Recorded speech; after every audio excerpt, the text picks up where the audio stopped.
Welcome viewers, I am Pia and you're watching NewsX World. Let's take a look at the top headlines this hour. US President Donald Trump is heading to Israel tomorrow amid a truce and major hostage exchange deal that he helped broker. He is expected to visit Jerusalem and may address the Knesset as part of the historic ceasefire. As the US government shutdown enters its 11th day, the White House has started laying off thousands of federal workers across several agencies. US President Donald Trump has stated that the job cuts will be Democrat-oriented. Meanwhile, union leaders have warned that Trump's move could have devastating effects on services relied upon by millions of Americans. US National Guard troops are on the ground in Memphis while judges have stalled President Trump's plan to deploy the National Guard in Chicago and Portland. Republican Governor of Memphis, Bill Lee, has supported the use of the National Guard to further a federal crackdown on crime.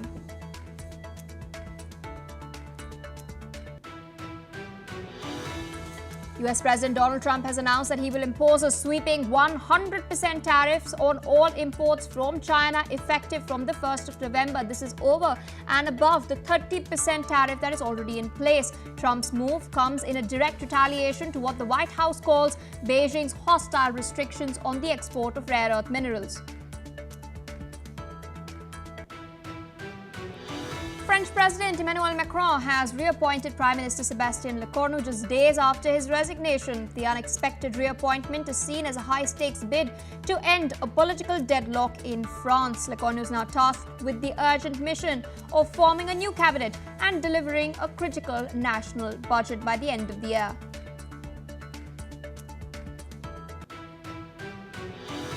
Massive explosion has leveled a Tennessee military explosives plant. At least 19 people are now unaccounted for and many of whom are feared dead. Federal and local agencies are on the scene, but the cause of the explosion remains under investigation.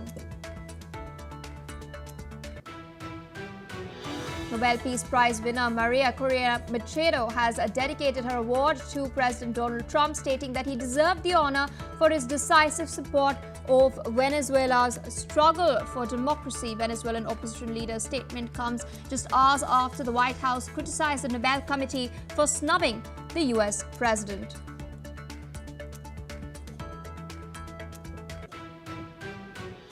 All right, viewers, those are the headlines and our top focus in Gaza. Families are making their way back to shattered homes a day after the ceasefire has taken effect. Now, across the enclave, long convoys of people are returning from tent camps to neighborhoods that have been reduced to rubble. Many are finding only the remnants of what was once their home: collapsed walls, burnt furniture, and empty streets. Meanwhile, Israelis have gathered once again at the hostage square in Tel Aviv, this time as the ceasefire has taken hold and troops have started pulling back from Gaza. After 2 years of relentless war, families of the remaining hostages are clinging to hope that this truce brokered under US President Donald Trump's 20-point plan will finally hold. Listen in to what some of the Israelis have had to say. ימים ושעות ודקות ושניות מתוחות ומורטות עצבים. אנחנו נמצאים בסערת רגשות, אנחנו דואגים, אנחנו לא יודעים שום דבר ודאי למעבר למה שגם אתם יודעים. אנחנו כאן כדי לשתף אתכם, כדי להיות יחד איתכם, וכי המאבק שלנו לא נגמר עד שכל 48 החטופים והחטופה יושבו ארצה והחיילים שלנו יחזרו בבטחה למדינת ישראל. I'm very exciting, very emotional day. I have even gossips. It's no words. I'm speechless. I'm looking forward to see all of the hostages at home. Bueno, lo estamos viviendo con mucha esperanza. Yo quiero decir que también con una esperanza con cautela. Todavía no están acá, pero la esperanza está y después de casi 2 años de esperar, venir a la plaza, verla muchas veces sola, para mí hoy estar acá cantando y con tanta gente es emocionante. Y bueno, esperando que en las próximas horas dejemos de mirar el reloj y que paren. All right, viewers, with that, we're shifting our focus to the United States of America. U.S. President Donald Trump's administration has laid off dozens of employees at the Centers of Disease Control and Prevention in its latest rounds of cuts, including disease detectives, high-ranking scientists, and the entire Washington office. Now, affected workers were sent layoff notices via email shortly before 9 p.m. Eastern Time, which is 1 p.m. Greenwich Mean Time, informing them that their duties were now deemed unnecessary or virtually identical to those that are being performed elsewhere in the agency. The exact number of affected CDC workers has not yet been confirmed, even as the U.S. shutdown is ongoing. In fact, the government shutdown has sent hundreds of thousands of federal workers home, with staff at the Department of Health and Human Services, which includes the CDC, now being affected. That's not all. In fact, job cuts were underway at the Treasury Department, the U.S. Health Agency, the Internal Revenue Service, and the Departments of Education, Commerce, and Homeland Security's Cybersecurity Division. But the total extent of these layoffs is not clear. Remember, there are roughly 300,000 federal civilian workers that had already been sent to leave their jobs this year due to a downsizing campaign initiated by Trump earlier this year as well.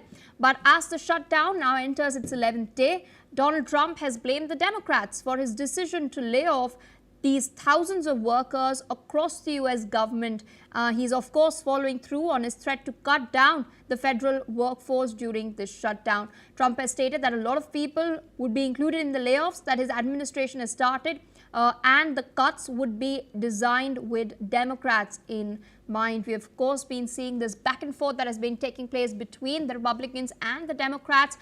The stalemate is over the Affordable Care Act and insurance premiums that the Democrats argue will be doubled if the budget plan goes ahead. Meanwhile, the Trump administration claims that illegal migrants are being provided health care for free. Even as this political one-upmanship and point scoring is taking place, the shutdown is continuing. And earlier, of course, we'd seen the Secretary Besant point out that if this prolongs, then the consequences would be devastating for the U.S. economy. With us on the broadcast is Dr. Satoru Nagao, fellow at the Hudson Institute in Tokyo.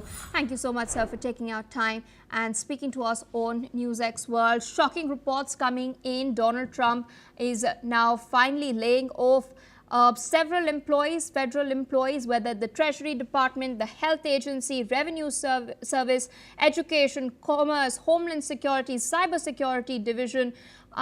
Earlier, we'd heard Secretary Besant, as I pointed out, claim that this would dent the U.S. economy. What, as per your estimate, could be the impact of this shutdown on the U.S. economy if it continues?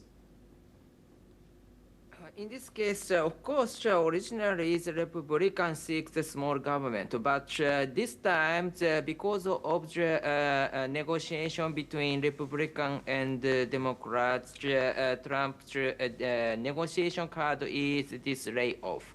So that's why for workers, this is tragedy, but for the United States, it is also the damaged situation. But at the same time, without the budget, they cannot hire the workers. In the case of the system in the United States, the easy to hire and the easy to fire is common, even if the public official. So that's why the view from the American system, of course, it could happen anytime in any working places, even if the public servant. So that's why we should not estimate the impact based on the system in our countries. The U.S. system is a little bit different, we should think. Indeed, and we are seeing this point scoring continuing, this blame game between the Republicans and Democrats. Several governors including Gavin Newsom, have come out and hit out at Donald Trump. They've taken personal digs as well. How long do you see this shutdown continuing? Because neither party is seeming to come to the negotiating table, is seeming to relent. Indeed, unfortunately, it could be wrong because in the Senate, 100 seats is seat and 60 is needed to go through the budget plan, but the Republican is only 51. So that's why 9 more is needed. So in this case, one by one, the Republican persuade Democrat politician. But it is not easy. So in the case of the emergency budgets, they have already succeeded the 4 more. So in total number is 55, but only for the emergency budget. But 5 more is needed. So that's why, of course, each politician has each electoral district and each interest they have based on their philosophy. So that's why the persuasion could possible, but not easy. That is also true. Indeed, it's not an easy road down the line. And coming back to the economic terms, could we then expect the US Federal Reserve to lower the interest rates? Because a lot of people are worried about how these job cuts could then snowball into people not just being laid off, but several others who will continue to remain not receiving their salaries, thereby reducing consumption in the US economy. So in that context, can we expect the US Federal Reserve to then step in and reduce the interest rates in order to boost consumption? Of course, laying off is a sudden change the working situation, that's true. But at the same time, in the long run, anyway, the Republicans are seeking the small government instead of the big government seeked by the Democrats. So that's why the reducing number of the public servants is a long-term trend under the Republican government, Trump administration. So that's why even if this layoff is happened under the negotiation between the Republican and the Democrats, in the long run, anyway, the Republican will reduce the number of public servants. So that's why this is not just a short-term incident. Maybe it will continue in the long run, I think. All right, so I request you to stay on with us. We're tracking some other very crucial developments from the United States of America. US President Donald Trump has stated that his administration will expand a federal law and order push to Chicago after operations in Memphis, adding that the effort would extend to other cities as well. Meanwhile, as some 500 troops have started their deployment near Chicago, protesters have gathered outside an immigration and customs enforcement facility in Illinois, clashing with police and chanting slogans in opposition to Trump's immigration policies. The police, armed with batons, have pushed back demonstrators attempting to block the facility's entrance, arresting several of the protesters who are demonstrating on the streets. Meanwhile, these activists have ignored warnings to stay off the roadway, with some donning tear gas masks and raising fists in defiance. Democratic senators Tammy Duckworth and Dick Durbin have joined protesters in Illinois. Durbin has in fact criticized Trump's migration policy, stating that this is not America. Listen in. Yes. People are being arrested are not guilty of any crimes. 70% of those who have been arrested so far have no criminal record, none. You saw what happened at 2200 South Shore apartment building just a few days ago. It was a terrible thing in the middle of the night to raid the building with helicopters, which my colleague knows a lot more about that than I ever will. And people rappelling out of those helicopters and breaking down the doors of people's homes and dragging the women and children out into the night, into the darkness, with their hands tied behind them. That isn't America. And if Donald Trump thinks he is making America safer by doing that, he's wrong. Still with us on the broadcast is Dr. Satoru Nagao, fellow at the Hudson Institute in Tokyo. We've been seeing the deployment of the National Guard in Tennessee, I beg your pardon, in Memphis. And meanwhile, the governor is Republican and he's supported this particular move. That's not all. We're also, in fact, seeing similar such deployments to Chicago, although there was a ruling recently that prohibited the Trump administration from doing so, that put a stay on the Trump administration's attempts to do so. Similar ruling was also given as far as the situation in Portland in Oregon is concerned. Could we then, in fact, expect further legal action to take place against the Trump administration, and could this even escalate to the point that it heads to the US Supreme Court down the line? Yes, this situation is indeed based on the left versus right in the US domestic politics. So that's why without some certain trust between between the Republican and the Democrats, it will not solve. And recently, Trump versus anti-Trump, something the rift between two groups are very deep now. So that's why it is not easy to expect such kind of the situation will end soon. Maybe it will continue a more wider area. It will continue, I think. So central government is right and local government is left, and trust between two is not exist. Unfortunately, that is true, I think. Indeed, as you pointed out, there is a trust deficit that exists, and Trump seems to be playing into his very vociferously backing MAGA voter base while doing so. Though we have seen certain people come out and state that he's going beyond his limits, that what he's doing is an overreach. In fact, Trump had earlier threatened to invoke the Insurrection Act. In this context, what he's doing justified, or is it an overreach?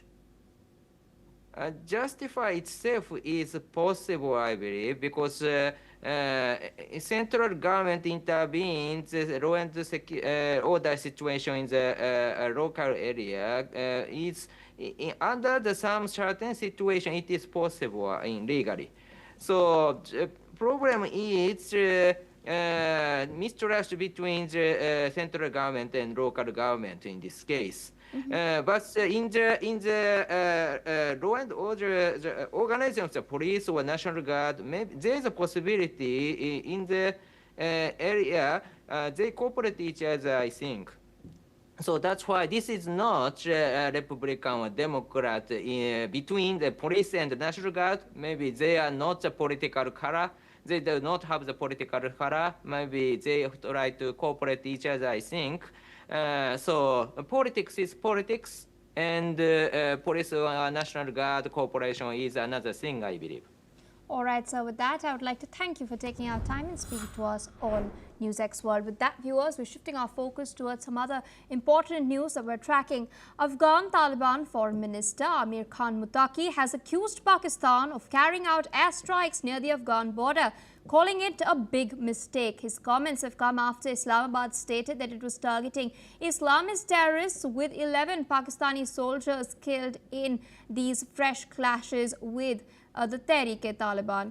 Now, speaking in New Delhi, Muttaqi has condemned the strikes and stated that Afghanistan will not allow any foreign military presence. He's also, in doing so, responded to US President Donald Trump's plan to take over the Bagram Air Base. Listen in to what Afghanistan's foreign minister had to say.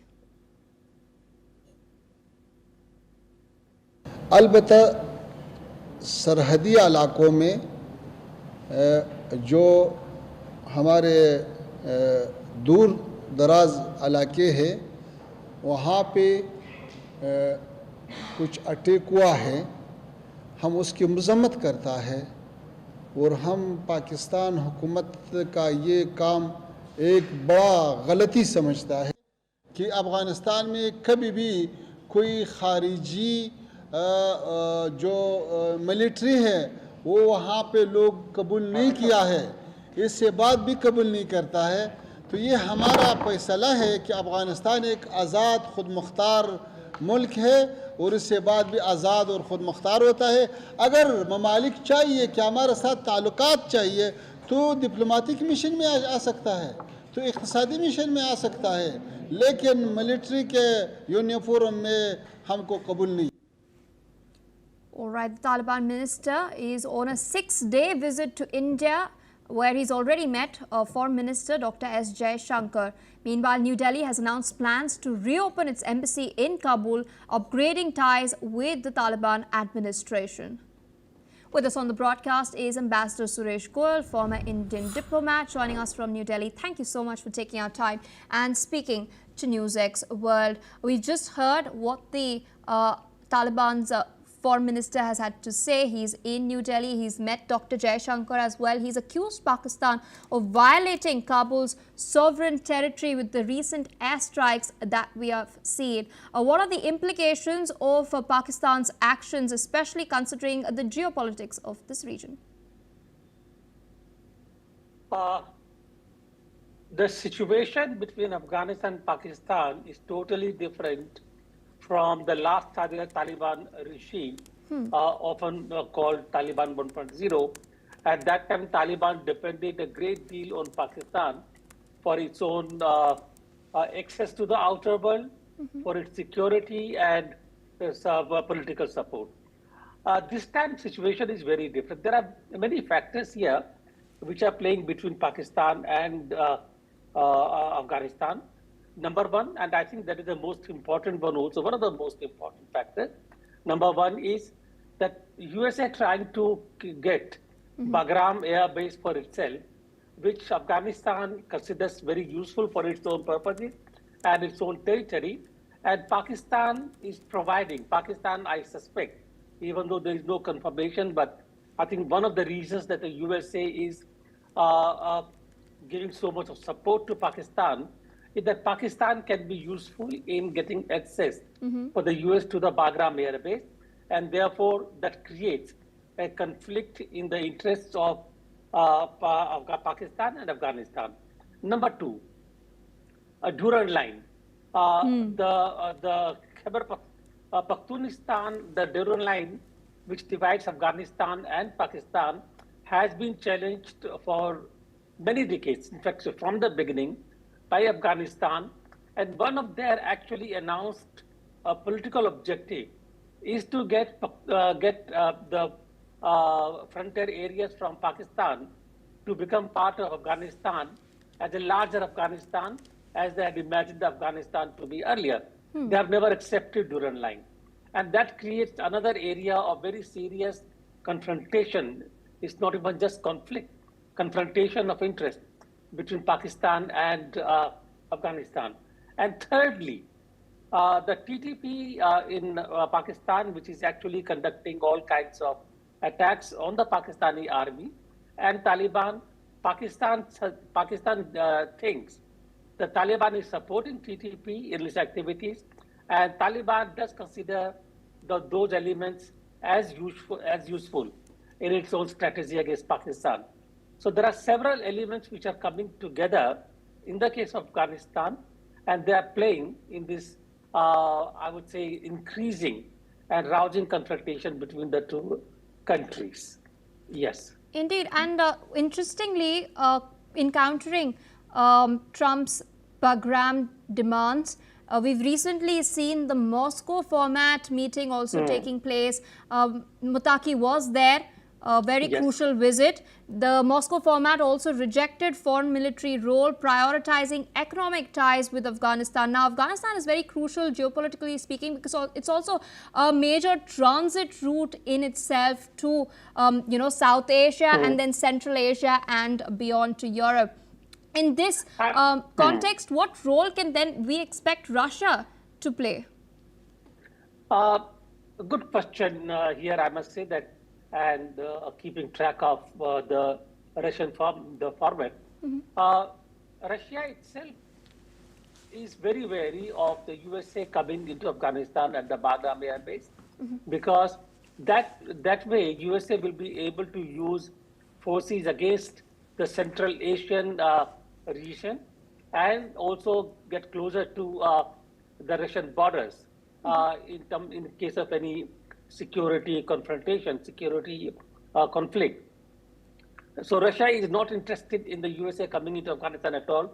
Secondly, Russia has always considered Afghanistan as the area of its influence. If you recall, from 1970s onwards, Nazibullah, who became the first president of Afghanistan after the thaw of the Zahir, the king of Afghanistan. So in terms of politics and the changes in Afghanistan, Russia does consider Afghanistan as a part of its own security strategy. Do remember that the Great Wars between Russia and UK were fought over Afghanistan. Do remember that, please? And therefore, the Russian format, where India is also part of it, Yes. is a part of the strategy in terms of keeping the Western powers away from Afghanistan. And Bagram Air Base is an important, even though it was developed by the USA, frankly, but nobody wants really USA to be there at present because it will hurt their own security interests.